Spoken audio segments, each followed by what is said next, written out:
Hello friends, હું જીદીપ ગોંડલિયા આપ સૌનું મારુતિ એકેડમીમાં હાર્દિક સ્વાગત કરું છું।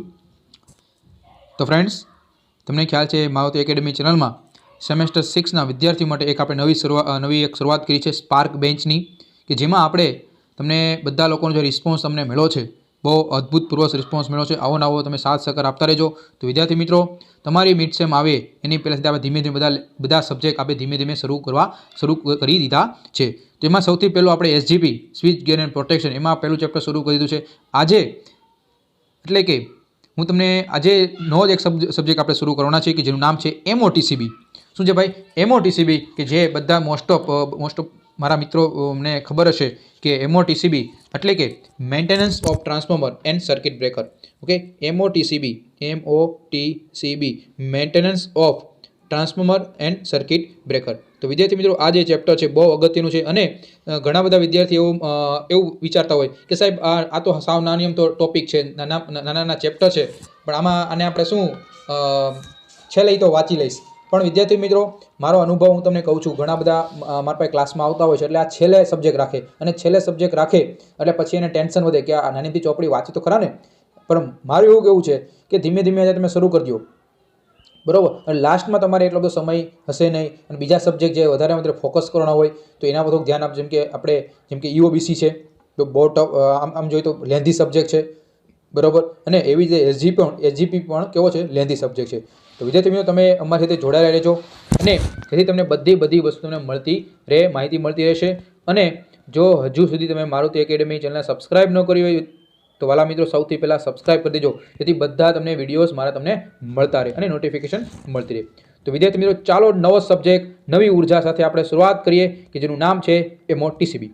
તો સૌથી પહેલાં આ સબ્જેક્ટ એમાં તમને કહું કેટલા ચેપ્ટર છે, કયા ચેપ્ટરને વધારે મહત્વ આપવું, કયા ચેપ્ટરને વધારે મહત્વ નથી આપવાનું, અને આ ચેપ્ટર આ સબ્જેક્ટમાં 5 ક્રેડિટનો સબ્જેક્ટ છે। કેટલા ક્રેડિટ ભાઈ?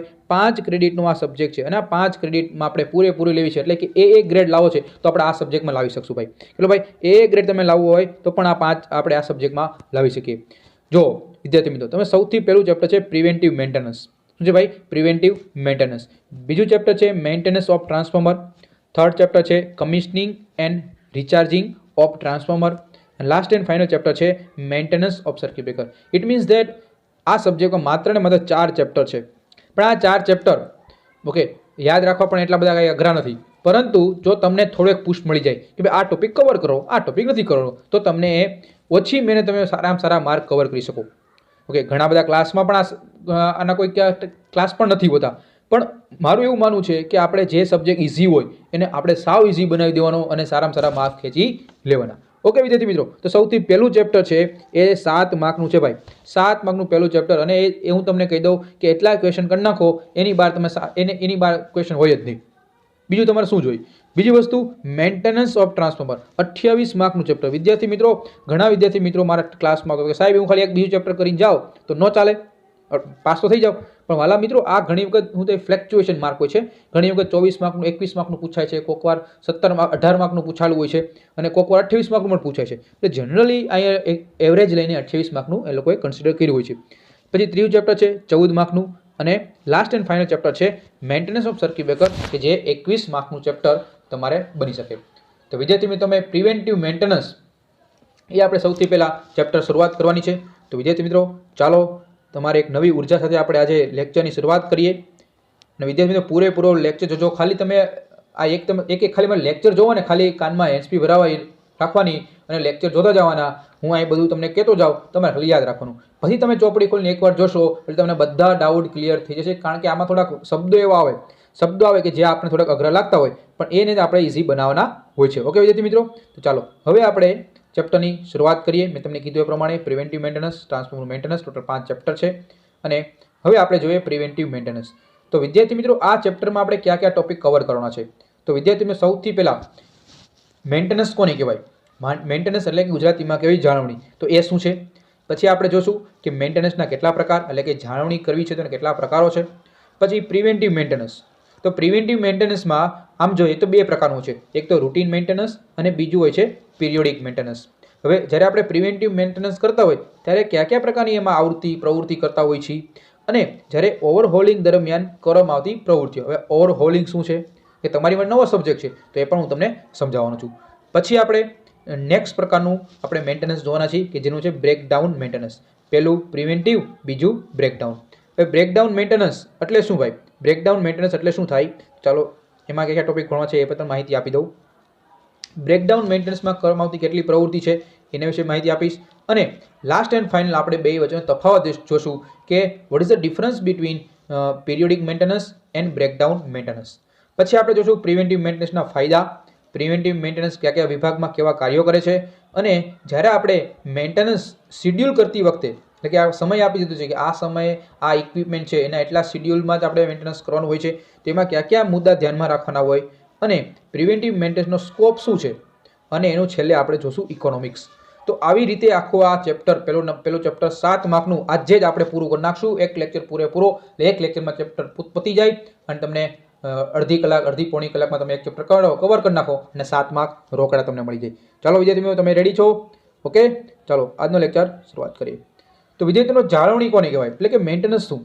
હવે મેન્ટેનન્સ એટલે તમને આમ જોઈએ તો ખ્યાલ હોય, ઘણી તમે સાંભળ્યું પણ હોય, પણ એના પ્રોપર આપણે હું તમને વાત કરું તો જ્યારે કોઈ પણ ઇક્વિપમેન્ટ હોય એ ઇક્વિપમેન્ટને ખરીદીને આપણે વપરાશમાં મૂકવામાં આવે છે. ઓબ્વિયસ છે કે જેમ મેં મોબાઈલ લીધો, મોબાઈલ હું વાપરવા માંડ્યો, બરોબર, અને સમયાંતરે તેની યોગ્ય જાળવણી કરવી જરૂરી છે. હવે મોબાઈલને હું નવો લીધો, જેમ કે આજે મેં નવો મોબાઈલ લીધો, હવે 6 મહિના કન્ટિન્યુઅસ મેં મોબાઈલ વાપર્યો, પછી એને આપણે ઘણી વખત શું એનું આપણે બેક કવર લેતા હોય છીએ, પછી એમાં સ્ક્રીન ગાર્ડ નખાવતા હોય છે. શું કામ આવું કરીએ છીએ? કારણ કે મારે હજી આને ચલાવવો છે એટલા માટે. તો એવી જ રીતે કોઈ પણ સાધન છે, કોઈ પણ ઇક્વિપમેન્ટ છે, એને જ્યારે પરચેસ કર્યું પછી આફ્ટર સમ ટાઈમ એને આપણે સમયાંતરે ચોક્કસ સમયમાં એને આપણે મેન્ટેનન્સ કરવું જરૂરી છે. કારણ કે એની અંદર જે પાર્ટ્સ હોય ઘસાઈ ગયા હોય, ઘણી વખત કામ ન કરતું હોય, તો એટલા માટે ઇક્વિપમેન્ટ બંધ પડ્યા વગર અને મુશ્કેલી વગર સેવા આપી શકે એટલા માટે મેન્ટેનન્સ કરવું જરૂરી છે, એટલે કે એની જાળવણી કરવી જરૂરી છે. હવે મેન્ટેનન્સ દરમિયાન આપણે કેવા કેવા પ્રકારની પ્રવૃત્તિ કરતા હોય ભાઈ? મેન્ટેનન્સ કરીએ એમાં કઈ કઈ એક્ટિવિટી આવે? સૌથી પહેલાંની સફાઈ, lubrication, inspection, testing, varnishing, drawing, alignment, adjustment કરવામાં આવે છે. તો આ બધી વસ્તુ આપણે મેન્ટેનન્સ દરમિયાન અલગ અલગ પ્રકારની પ્રવૃત્તિ કરતા હોય છે. હવે આ પ્રવૃત્તિ છે, આ એક્ટિવિટી છે, કોના ઉપર આધાર રાખે છે? ઇક્વિપમેન્ટ ઉપર. ઇક્વિપમેન્ટ ઉપર. કેમ ઇક્વિપમેન્ટ ઉપર? કે ભાઈ જેવું ઇક્વિપમેન્ટ એ પ્રમાણે એનું ઇન્સ્પેક્શન અથવા મેન્ટેનન્સ કરતા હોય છે. દાખલા તરીકે એ પૂછે કે ટ્રાન્સફોર્મરના મેન્ટેનન્સમાં લુબ્રિકેશનની આ પ્રવૃત્તિ આવતી જ નથી. ઓબ્વિયસ છે કે લુબ્રિકેશન ક્યાં આવે? કે જે બે પાર્ટ્સ ઘસાતા હોય. હવે transformer is a static device, તો જેમ કે સર્વો મોટર છે, પછી આપણે ઇન્ડક્શન મોટર છે, સિંક્રોનસ જનરેટર મોટર છે, તો એમાં તો એમાં બધે આપણે લુબ્રિકેશનની જરૂર પડતી હોય છે, પરંતુ ટ્રાન્સફોર્મરમાં જરૂર પડતી નથી. તો એમાં આ ઉપરાંત વિવિધ ઇક્વિપમેન્ટ માટે તેનું લગતું ખાસ મેન્ટેનન્સ આપણે કરતા હોય છે. જો આ પ્રવૃત્તિઓ સમયાંતરે કરવામાં આવે,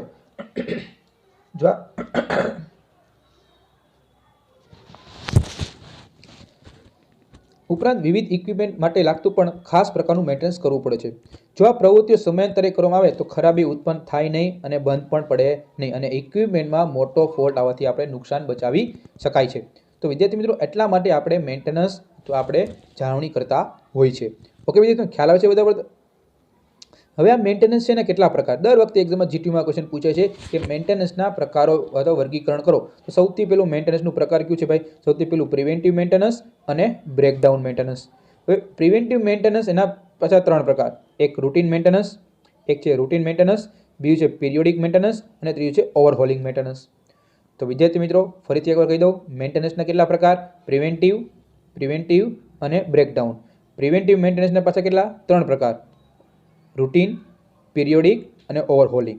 ઓકે, હવે એક એક વિશે હું તમને માહિતી આપતો જાઉં, બરોબર છે? ચાલો, સૌથી પહેલાં આપણે જોઈએ પ્રિવેન્ટિવ મેન્ટેનન્સ એટલે શું. પ્રિવેન્ટિવ મેન્ટેનન્સ એટલે કે એમાં ઇક્વિપમેન્ટ ચાલુ હાલતમાં હોય છે અને ભવિષ્યમાં ખામી ઉત્પન્ન ન થાય તે માટે આપણે જાળવણી કરવામાં આવે છે. જ્યારે બ્રેકડાઉન મેન્ટેનન્સ શું છે? કે જ્યારે ઇક્વિપમેન્ટમાં કોઈ કારણસર એ ઇક્વિપમેન્ટ કામ કરતું અટકી જાય, એટલે કે બ્રેકડાઉન થયું કહેવાય, ત્યારે દુરસ્તી કરી ઇક્વિપમેન્ટને કામ પર લાવવામાં આવે છે. કામ કરતું અટકી ગયું, છતાં એને આપણે કામ પરાણે કરાવી છે, પણ એ ઓબ્વિયસ છે કે કામ નથી કરતું, એટલે ફોલ્ટ આવવાના ચાન્સીસ છે, અને એટ ધ લાસ્ટ મોમેન્ટે ઇક્વિપમેન્ટને ડેમેજ થઈ શકે છે. તો આવો છે એને બ્રેકડાઉન મેન્ટેનન્સ કહેવાય. પ્રિવેન્ટિવ મેન્ટેનન્સના 3 વિભાગો છે. મેં હમણાં જોયું, મેં તમને કીધું એ પ્રમાણે રૂટીન મેન્ટેનન્સ, કે જેમાં રૂટીન મેન્ટેનન્સ એટલે શું? તો રૂટીન મેન્ટેનન્સ એટલે કે રૂટીન મેન્ટેનન્સ કે જેમાં ઇક્વિપમેન્ટ બંધ રાખ્યા વગર મેન્ટેનન્સની અમુક પ્રવૃત્તિ કરવામાં આવે છે. અને પિરિયોડિક પ્રકારના મેન્ટેનન્સમાં ઇક્વિપમેન્ટને થોડો સમય બંધ રાખીને અમુક પ્રકારનું મેન્ટેનન્સ કરવામાં આવે છે. જ્યારે ઓવરહોલિંગમાં ઇક્વિપમેન્ટ બંધ રાખી જરૂરી અમુક ભાગોને છૂટા કરી સફાઈ કરી પાછા જોડી દેવામાં આવે છે. તો વિદ્યાર્થી મિત્રો, અહીંયા 3 મેં શબ્દ સમજાયો. રૂટીન મેન્ટેનન્સ એટલે શું? કે જેમાં ઇક્વિપમેન્ટ બંધ રાખ્યા વગર આપણે મેન્ટેનન્સ કરતા હોઈએ છીએ. જ્યારે પિરિયોડિક મેન્ટેનન્સ એટલે શું?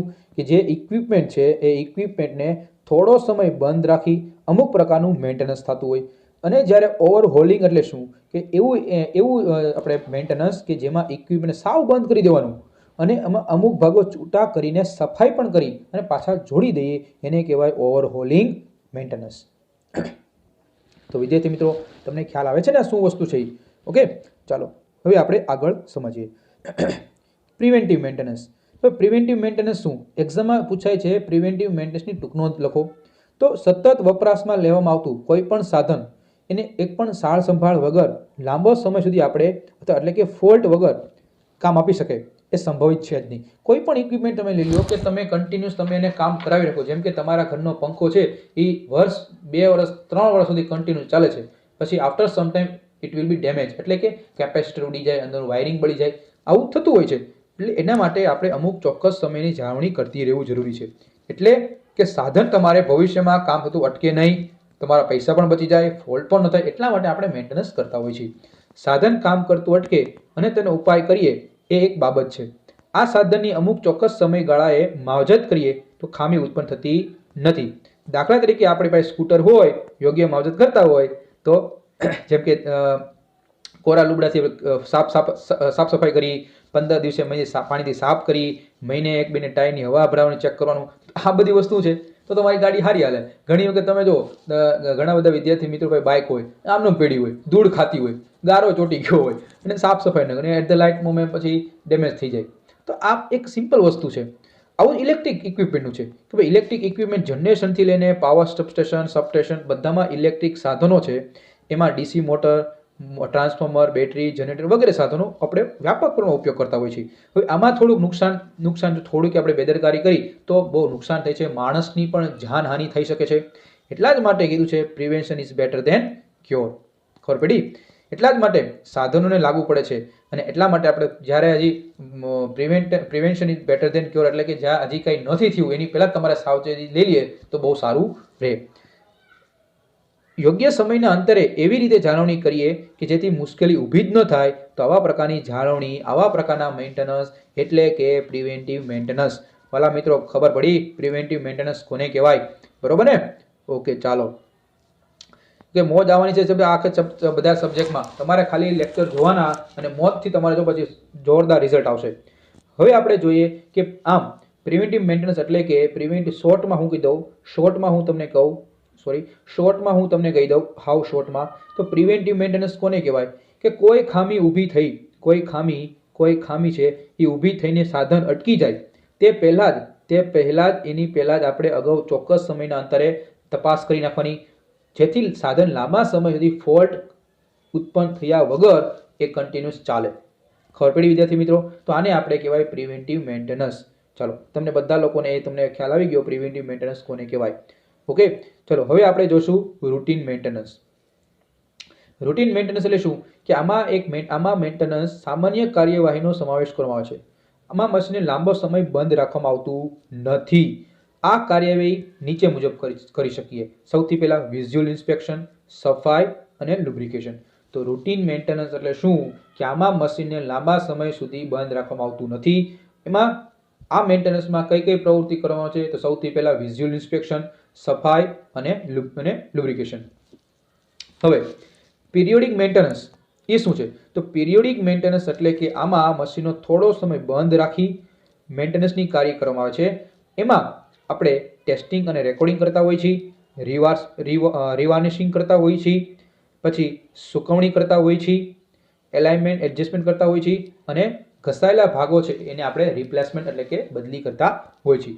તો પિરિયોડિક મેન્ટેનન્સમાં કોનો કોનો સમાવેશ થાય, કઈ કઈ પ્રવૃત્તિનો સમાવેશ થાય, કઈ કઈ એક્ટિવિટીનો સમાવેશ થાય વાલા મિત્રો? સૌથી પહેલી કઈ છે? Testing and recording. બીજી છે રીવાર્નિશિંગ. ત્રીજી છે ડ્રાઇંગ. ચોથી છે એલાઇનમેન્ટ એન્ડ એડજસ્ટમેન્ટ. એને ઘસાયેલા ભાગની બદલી, રિપ્લેસમેન્ટ ઓફ ઇક્વિપમેન્ટ. ઓકે, હવે આપણે જોઈએ કે આ પ્રિવેન્ટિવ મેન્ટેનન્સ દરમિયાન કેવા કેવા પ્રકારની પ્રવૃત્તિ કરવામાં આવે. તો 5 પ્રકારની, એની અંદર આપણે ડિટેલમાં આપણે તમને સમજાવું. ચાલો, સૌથી પહેલા વિઝ્યુઅલ ઇન્સ્પેક્શન.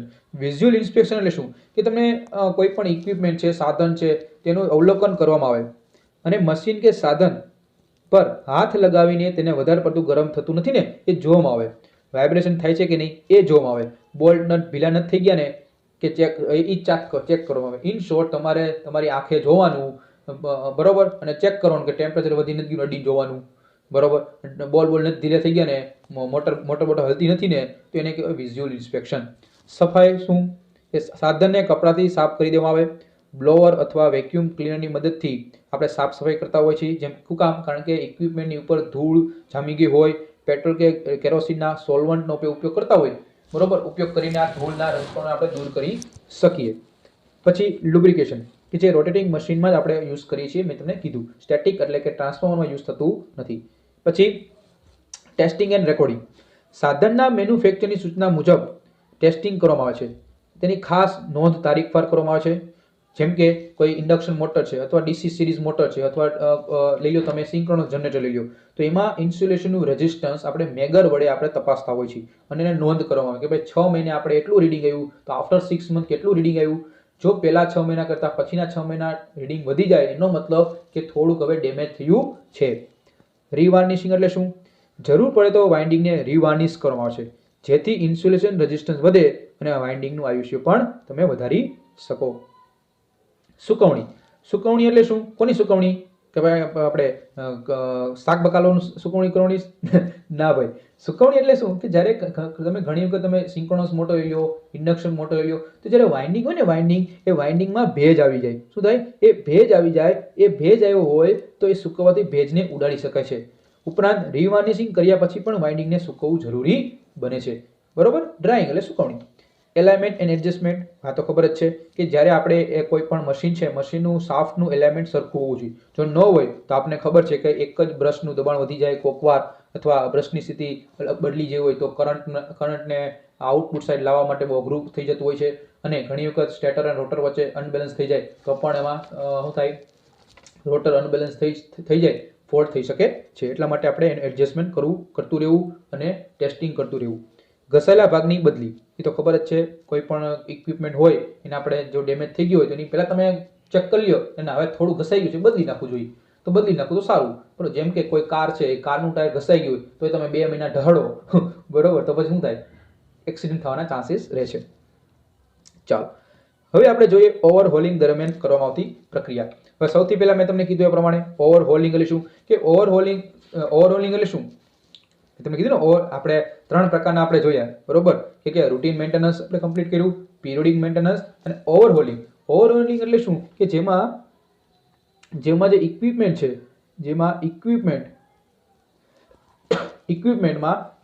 બંધ રાખી દઉં, ઇક્વિપમેન્ટને બંધ રાખી અને જરૂરી અમુક જે ભાગો છે, એને આપણે છૂટા કરી દેવાના અને પછી સફાઈ કરવી, પાછા ફરીથી જોડી દેવી, એને આપણે કહેવાય ઓવરહોલિંગ, બરોબર.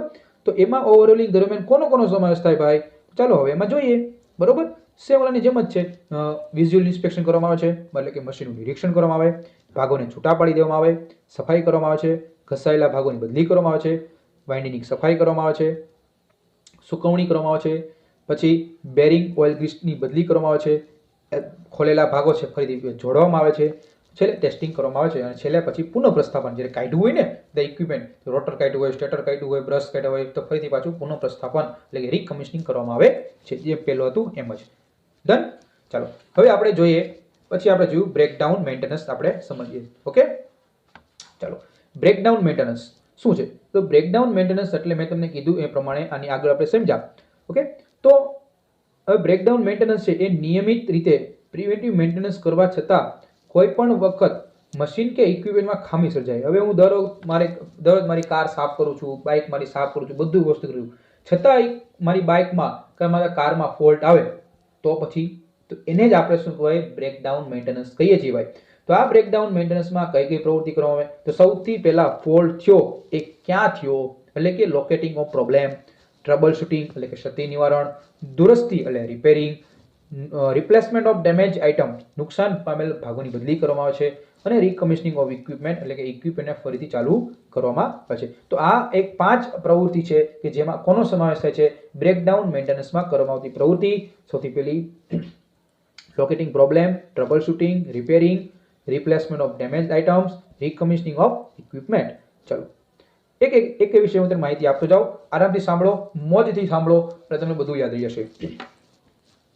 મુશ્કેલીનું સ્થાપન એટલે કે કોઈ તમારો પ્રોબ્લેમ છે એ પ્રોબ્લેમને લોકેટ કરવાનો. શું કહેવા માંગે છે? જ્યારે પણ ઇક્વિપમેન્ટમાં કોઈ ખામી ઉત્પન્ન થાય છે ત્યારે ઇક્વિપમેન્ટ કાર્ય કરતું અટકે, ઓબ્વિયસ છે, એટલે કે બ્રેકડાઉન થાય, ત્યારે સૌપ્રથમ ઇક્વિપમેન્ટને મળતો સપ્લાય બંધ કરી દેવાનો. ત્યારબાદ ઊભી થયેલી મુશ્કેલી ઇક્વિપમેન્ટમાં કઈ જગ્યાએ છે એ ગોતવાની. અને આ અગત્યની વસ્તુ છે, કારણ કે મુશ્કેલીનું સ્થાન નક્કી થયા પછી જ બીજા બધા ટેસ્ટ કરી નાખવાના. નહીંતર આપણે ફોલ્ટનું કંઈ કારણ નથી ખબર અને આમનામ ધબધબાટી ફોલ્ટ ગોતવા મળ્યા તો એનું કંઈ રીઝન છે નહીં. તો સૌથી પહેલા લોકેટિંગ the fault, લોકેટિંગ the problem, after that solution. પછી જોઈએ ટ્રબલ શૂટિંગ. ટ્રબલ શૂટિંગ એટલે શું થાય વિદ્યાર્થી મિત્રો? ટ્રબલ શૂટિંગ એટલે કે મુશ્કેલીનું સ્થાન નક્કી થયા પછી એટલે કે પ્રોબ્લેમનું મેં લોકેટ કરીને કે ભાઈ આ જગ્યાએ સ્ટેટરમાં આ જગ્યાએ ફોલ્ટ આવ્યો છે, પછી એ ફોલ્ટને સોલ્યુશન કરવાનું એટલે કે ટ્રબલ શૂટિંગ કરવાનું. કારણ કે એક મુશ્કેલી માટે એક કરતાં વધારે પણ કારણો હોઈ શકે. જેમ કે કોઈ ઇન્ડક્શન મોટર છે એક કાર્ય કરતી બંધ થઈ ગઈ, તો એનો મતલબ સૌથી પહેલા સપ્લાય ન આવતો હોય એવું પણ હોઈ શકે, ફ્યુઝ ઉડી ગયો હોય, સ્ટાર્ટરનું ઓવરલોડ રિલે ટ્રીપ થઈ ગયું હોય, સ્ટાર્ટરથી મોટર સુધીના વાયર ઓપન સર્કિટ થઈ ગયા હોય. તો આવા અલગ અલગ પ્રકારના ફોલ્ટ હોઈ શકે અને પછી આપણે ફોલ્ટને આપણે ટ્રબલ શૂટ કરી નિવારણ કરતા હોય છે. દુરસ્તી એટલે કે રિપેરિંગ. ટ્રબલ શૂટિંગ થઈ ગયું પછી એટલે કે તમે સૌથી પહેલા ફોલ્ટ ગોઈતો, એ ફોલ્ટને સોલ્યુશન કર્યું, પછી એ ટ્રબલ શૂટિંગ કરતા હતા એમાં તમને માલુમ પડ્યું કે મુશ્કેલી કયા વિભાગમાં ઊભી થઈ છે અને એ ભાગને જ આપણે બદલી નાખવામાં આવે છે, એટલે દુરસ્તી કરવામાં આવે છે. નુકસાન થયેલા ભાગોને બદલી નાખી પછી ઇક્વિપમેન્ટને ફરીથી આપણે ચાલુ કર્યું. તો આવી રીતે બ્રેકડાઉન મેન્ટેનન્સ આપણે કરતા હોઈએ છીએ. હવે બ્રેકડાઉન મેન્ટેનન્સ અને પિરિયોડિક મેન્ટેનન્સ વચ્ચે શું તફાવત છે? બે એમાં પૂછવું હોય તો પૂછી શકે વિદ્યાર્થી મિત્રો. તો પ્રિવેન્ટિવ મેન્ટેનન્સ એટલે કે કોઈ ખામી ઊભી થઈને સાધન અટકી જાય તે પહેલા ચોક્કસ સમયના અંતરે તપાસ કરી જાળવણી કરી દેવામાં આવે એને કહેવાય પિરિયોડિક મેન્ટેનન્સ. અને લાંબા સમય સુધી જેથી ફોલ્ટ વગર મારું ઇક્વિપમેન્ટ રહે. અને પ્રિવેન્ટિવ મેન્ટેનન્સ કન્ટિન્યુઅસ આપણે કરીએ છીએ છતાં પણ ઇક્વિપમેન્ટમાં જો ખામી સર્જાય તો એને કહેવાય બ્રેકડાઉન મેન્ટેનન્સ. ઓકે, હવે પ્રિવેન્ટિવ મેન્ટેનન્સ છે તો એના કયા કયા ફાયદા છે? તો પ્રિવેન્ટિવ મેન્ટેનન્સ સૌથી મોટો ફાયદો એક્ઝામમાં પૂછી શકે કે પ્રિવેન્ટિવ મેન્ટેનન્સના કયા કયા ફાયદા? સૌથી પહેલું કે સાધનની નાની મુશ્કેલીને કારણે સાધનને થતું મોટું નુકસાન આપણે અટકાવી શકીએ છીએ. પછી જે આપણે ઇકોનોમિક લેવલે પણ આપણે નુકસાન થતું અટકી શકાય છે. રિપેરિંગનો ખર્ચ બચે છે. સાધન ક્ષતિ વગર લાંબો સમય આપી શકે એટલે સાધનની લાઈફ પણ વધે છે.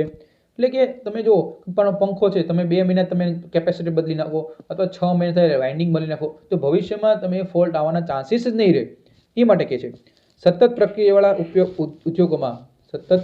ઉદ્યોગોમાં સાધન અધવચ્ચે બંધ ન પડવાને લીધે પ્રક્રિયામાં ભંગાણ નથી પડતું, જે સતત પ્રક્રિયાવાળા ઉદ્યોગમાં અત્યંત જરૂરી બને છે. ઉપરાંત આર્થિક નુકસાન પણ અટકે, એ તમે કીધું એ પ્રમાણે. પછી કાર્યક્ષમતામાં વધારો થાય અને ગુણવત્તા પણ સુધારે. યોગ્ય મેન્ટેનન્સ ન હોય તો ઘણીવાર ખામીને લીધે અકસ્માત થવાનો સંભવ રહે અને એને પણ આ ભય થતો આપણે અટકાવી શકાય છે. હવે આ પ્રિવેન્ટિવ મેન્ટેનન્સના ફાયદા જોયા. હવે આપણે કરવાનું છે કે પ્રિવેન્ટિવ મેન્ટેનન્સ એ કાર્યો કેવા કે છે, કયા ડિપાર્ટમેન્ટ કાર્યો કરતા હોય છે, ડિપાર્ટમેન્ટમાં કેવા પ્રકારના કાર્યો થતા હોય.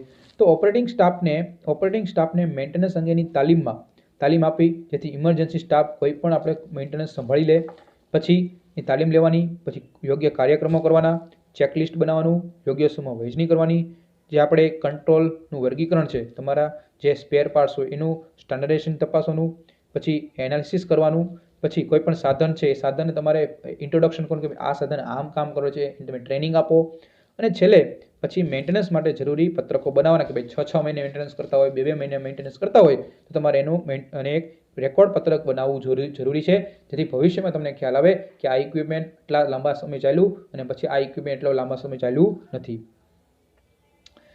હવે જ્યારે આપણે મેન્ટેનન્સ શેડ્યુલ બનાવી ત્યારે એમાં કયા કયા મુદ્દા ધ્યાનમાં રાખવા પડે, મોસ્ટ ટાઈમ ક્વેશ્ચન કે જે આપણે મેં તમને કીધું એ પ્રમાણે કે ટાઈમ ટેબલ બહુ બનાવવું જરૂરી છે. તો એમાં સૌથી પહેલાં કયા પોઈન્ટ તમારે ધ્યાનમાં રાખવાના કે મશીનની સાઇઝ કેટલી હતી, એનો પ્રકાર શું છે, કઈ જગ્યાએ એને મેં આપણે ઇન્સ્ટોલ કર્યું છે, સાધનના રક્ષણ માટેની વ્યવસ્થા કેવી છે, પ્રોટેક્શન સિસ્ટમ ઇન શોર્ટ, પછી વધારાના કંઈ સામગ્રી છે કે નહીં, ફેલિયર શું કામ થાય છે, મેન્ટેનન્સનો ખર્ચ કેટલો છે, સ્ટેન્ડ બાય મશીનની કિંમત કેટલી છે, મશીન બંધ થઈ ગઈ તો એની પર અસર કેવી થઈ અને પ્લાન્ટને ચલાવવાની રીત કેવી છે. તો આ બધી વસ્તુ એમાં સમાવેશ થાય છે.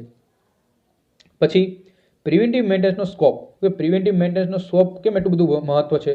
તમને પણ ખબર છે કે કોઈ પણ વ્યક્તિ સંસ્થા એવું ન ઈચ્છતા હોય કે ઇક્વિપમેન્ટ કે પ્રોસેસ એ અણીના સમયે બંધ પડે.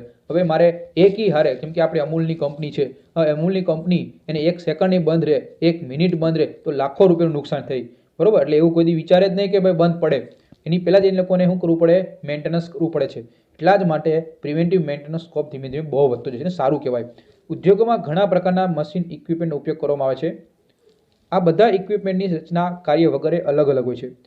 તે પ્રમાણે યોગ્ય જાળવણી કરવી બહુ અગત્યની છે. અને પ્રિવેન્ટિવ મેન્ટેનન્સ માત્ર સફાઈ અને બોલ્ટને નટને ટાઈટ કરવું એવું નથી, બધી વસ્તુ છે. એમાં લુબ્રિકેશન કરવાનું, ટેસ્ટિંગ કરવાનું, રિવાર્નિશિંગ કરવાનું, ડ્રાઇંગ કરવાનું, એલાઇનમેન્ટ આપવાનું, આ બધું મેં તમને આગળ સમજાવ્યું. એટલા માટે પ્રિવેન્ટિવ મેન્ટેનન્સનો સ્કોપ બહુ વધી જાય છે. હવે આપણે જોઈએ પ્રિવેન્ટિવ મેન્ટેનન્સનું ઇકોનોમિક્સ. ઇકોનોમિક્સ શું એટલે કે પ્રિવેન્ટિવ મેન્ટેનન્સ ઇકોનોમિક્સ એટલે શું કે જેમાં ઇક્વિપમેન્ટનું ઉપયોગી આયુષ્ય વધારવું છે અને ભવિષ્યની રિપેરિંગ કોસ્ટ આપણે ઘટાડી શકીએ. એટલા માટે આ મેન્ટેનન્સ બહુ અગત્યનું બની રહી છે. સાચી વાત ને વિદ્યાર્થી મિત્રો? તો આ એક અલગ અલગ પ્રકારના મોડલ આપ્યા છે, ફાઇનાન્શિયલ મોડલ. એટલે કે પ્રિવેન્ટિવ મેન્ટેનન્સની ઇકોનોમિકલ વેલ્યુ નક્કી કરવી હોય તો આપણે એટલા મુદ્દા તમારે ધ્યાનમાં રાખવા જરૂર છે ભાઈ. સૌથી પહેલું એની એકચ્યુઅલ કોસ્ટ કેટલી હતી, રિપેરિંગની કિંમત, રિપ્લેક્સિંગની કિંમત, પછી અંદાજિત આયુષ્ય, પછી મેન્ટેનન્સની અસર, પછી જ્યારે ઇક્વિપમેન્ટનું મેન્ટેનન્સ થતું હોય ત્યારે રિપેરિંગની ફ્રીક્વન્સી, એટલે કે એકને એક ઇક્વિપમેન્ટ ઉપર કેટલી વખત ફોલ્ટ આવ્યો, 10 વખત ફોલ્ટ આવ્યો, 15 વખત ફોલ્ટ આવ્યો, તો એનો મતલબ હવે મશીન બદલી નાખો, એનો મતલબ રિપેરિંગની ફ્રીક્વન્સી કહેવાય.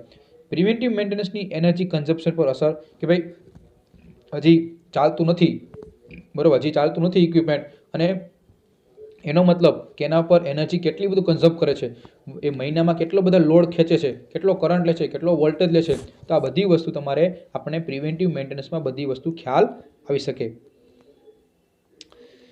હવે આ પ્રિવેન્ટિવ મેન્ટેનન્સ છે એની નેટ પ્રેઝન્ટ વેલ્યુ નક્કી કરવી છે. નેટ પ્રેઝન્ટ વેલ્યુ એટલે કે હાલમાં એની વેલ્યુ કેટલી છે. તો એમાં તમારે પ્રિવેન્ટિવ મેન્ટેનન્સ થતું હોય અને અથવા ન થતું હોય તેવા કિસ્સા માટે રિપેરિંગ, એનર્જી, રિપ્લેસમેન્ટ કોસ્ટ સરખાવી દેવાના અને પછી આપને ખબર પડે કે હાલની કિંમત કેટલી છે. પ્રિવેન્ટિવ મેન્ટેનન્સ ન થતું હોય એ કિસ્સામાં એનપીવીમાંથી, એટલે કે નેટ પ્રેઝન્ટ વેલ્યુ, એમ પ્રિવેન્ટિવ મેન્ટેનન્સ થતું હોય તે કિસ્સાની એનપીવી બાદ કરવામાં આવે છે. એ શું કીધું કે હવે તમે જો કે મારા 2 પંખા છે, બરાબર. હવે 2 પંખામાં એકમાં મેં જોયું કે ભાઈ હજી એ પંખામાં કંઈ ફોલ્ટ આવ્યો નથી, ત્યારે હું એની total net present value find કરું અને પછી શું ફોલ્ટ આવ્યો અને પછી એને કરું તો એની એનપીવી વેલ્યુ તો ઓબ્વિયસ છે કે આના કરતાં આ વધી જશે. કેમ કે આમાં મારે ઇક્વિપમેન્ટ બદલાવવા પડ્યા, આમાં તો એટલું બધું મેં ફોલ્ટ જ આવ્યો જ નથી, એનો મતલબ મને ખબર પડે કે આવું થઈ શકે, તે પ્રમાણે હું પહેલાં જ સુધારી લઉં છું. તો ઓબ્વિયસ છે કે એટલા માટે અહીંયા વધારે હોય છે, આ વધારે હોય છે આના કરતાં. જો પરિણામ પોઝિટિવ આવે તો પ્રિવેન્ટિવ મેન્ટેનન્સ ઇકોનોમિકલ છે એવું કહેવાય, અને જો તફાવત એ નેગેટિવ આવે તો એનો મતલબ ઇકોનોમિકલ નથી એવું કહેવામાં આવે છે. તો વિદ્યાર્થી મિત્રો અહીંયા આપણે આ ફર્સ્ટ ચેપ્ટર આપણે કમ્પ્લીટ કર્યું છે. તો ફર્સ્ટ ચેપ્ટરમાં વિદ્યાર્થી મિત્રો તમને તમને ક્યાંય ડાઉટ નહીં રહ્યો હોય તો આખું આ ચેપ્ટર છે બહુ અગત્યનું છે. 8 માર્કનું, તમને વિચાર કરો અડધી કલાકમાં આ 7 કે 8 માર્ક તમને રોકડા મળે એવા છે. તો વિદ્યાર્થી મિત્રો આ ચેપ્ટર તમે મૂકતા નહીં. તો આ ચેપ્ટરમાં આપણે સૌથી પહેલાં આપણે મેન્ટેનન્સ કેટલા પ્રકારના છે એ જોયા. 2 પ્રકારના મેન્ટેનન્સ હોય છે, પ્રિવેન્ટિવ મેન્ટેનન્સ અને બ્રેકડાઉન મેન્ટેનન્સ. પ્રિવેન્ટિવ મેન્ટેનન્સમાં પાછા 3 પ્રકાર, રૂટીન, પીરિયોડિક અને ઓવરહોલિંગ. પછી એમાં આપણે જોયું કઈ પ્રકારની પ્રવૃત્તિ કરીએ છીએ. પછી આપણે જોયું બ્રેકડાઉન મેન્ટેનન્સ. તો બ્રેકડાઉન મેન્ટેનન્સમાં કઈ પ્રકારની પ્રવૃત્તિ કરવામાં આવે છે, પછી બે વચ્ચેનો તફાવત, પછી આપણે જોયું પ્રિવેન્ટિવ મેન્ટેનન્સના ફાયદા ક્યાં ક્યાં થાય છે, કયા વિભાગમાં કાર્ય કરવામાં આવે છે, અને જ્યારે હું મેન્ટેનન્સ કરું છું ત્યારે તમારે કઈ કઈ બાબતો ધ્યાનમાં રાખવી પડે, અને એનો સ્કોપ ક્યાં છે, અને એનું છેલ્લે એટ લાસ્ટ મોમેન્ટે નેટ પ્રેઝન્ટ વેલ્યુ એટલે કે ઇકોનોમિક્સ વિશે માહિતી મેં તમને આપી. વિદ્યાર્થી મિત્રો, જો લેક્ચરમાં મોજ આવી હોય, થોડું ઘણું મજા આવી સમજાવી હોય તો વિદ્યાર્થી મિત્રો મેક્સિમમ લોકોને શેર કરતા રહ્યો વિડીયોઝને, અને આવી રીતે જોડાતા રહેજો. અને હવે પછી આપણે ચેપ્ટર નંબર 2 એ આપણે શરૂ કરવાના છીએ. એસજીપીમાં ઓલરેડી ચેપ્ટર ચાલે છે, આ આપણે સબ્જેક્ટ ચાલુ કરી દીધો છે. હવે ટૂંક સમય પાછો બીજો પણ સબ્જેક્ટ ચાલુ કરીશ. બધા એકી સાથે સબ્જેક્ટ ધીમે ધીમે ચાલુ કરી દેવાનું છું. વિદ્યાર્થી મિત્રો, મેક્સિમમ લોકોને જોડાવાનું કહો, જેથી બધા લોકો જોડાયેલા રહે, અને એને પણ હવે પછી આપણું નેક્સ્ટ સેમ 6 સેમમાં ધમાકા આપણે કરી શકીએ. ચાલો bye, take care, see you soon, next લેક્ચરમાં મળીએ.